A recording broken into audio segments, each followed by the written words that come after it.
I don't know. I think these 25-minute runtimes rob the show's ability to actually sustain conflict and tension.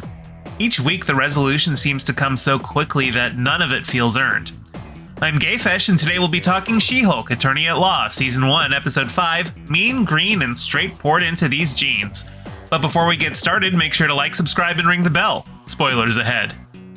Jen seems resigned to the idea that Titania has stolen the name She-Hulk away from her to sell snake oil products, but her boss tells her that it looks bad on the firm's reputation if they can't even keep their own house in order, so she has to countersue. She gets Mallory Book to represent her, one of the other lawyers at GLK&H, and more importantly, she played Angelica Schuyler in Hamilton. So I hope there's a karaoke episode or something so we can hear her pipes.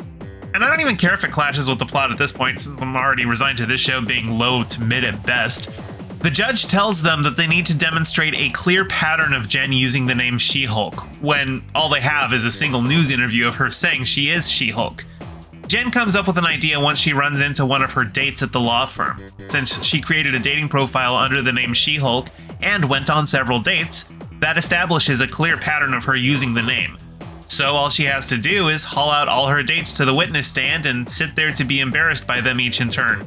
The judge rules in Jen's favor, but I'm sure this isn't the last we've seen of Titania. By the way, this is the first time we really get to hear her talk, and that American accent coming from Tahani feels jarring, like it's not even the same person speaking. This isn't a criticism, that's actually a compliment to Jamila Jamil. I bet you could have someone watch this entire show and not realize she was even on The Good Place. Although this should be the B-plot, it feels like the bulk of the episode is actually focused on getting Jen a tailor. The legal scenes seem to be yada-yada'd so we can get back to the adventures of Nikki and Pug and spend more time with the stock character fashion designer. Every single one of these shows has to have a subplot about how someone else designs their supersuit. For Hawkeye, it was the LARPers. For Miss Marvel, it was her mom. For Falcon and the Winter Soldier, it was the Wakandans. This one feels the least convoluted to me, though.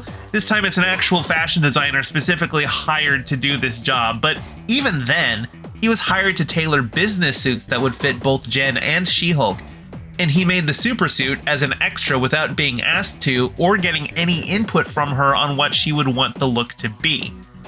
And that's kind of the problem. Almost every time someone gets a supersuit in the MCU, it was always designed by someone else without their input. Can the next superhero be bit by a radioactive tailor or something so they can have full agency over their look? And agency is specifically a thing that has bothered me with this entire show. At no point is Jen actually wanting to be She-Hulk or engaging with agency about it. She's held at Bruce's hideaway essentially against her will. She's only going about as She-Hulk because that's why GLK&H hired her. She's fighting the trademark because her boss is making her, and now she's got a supersuit made without her input.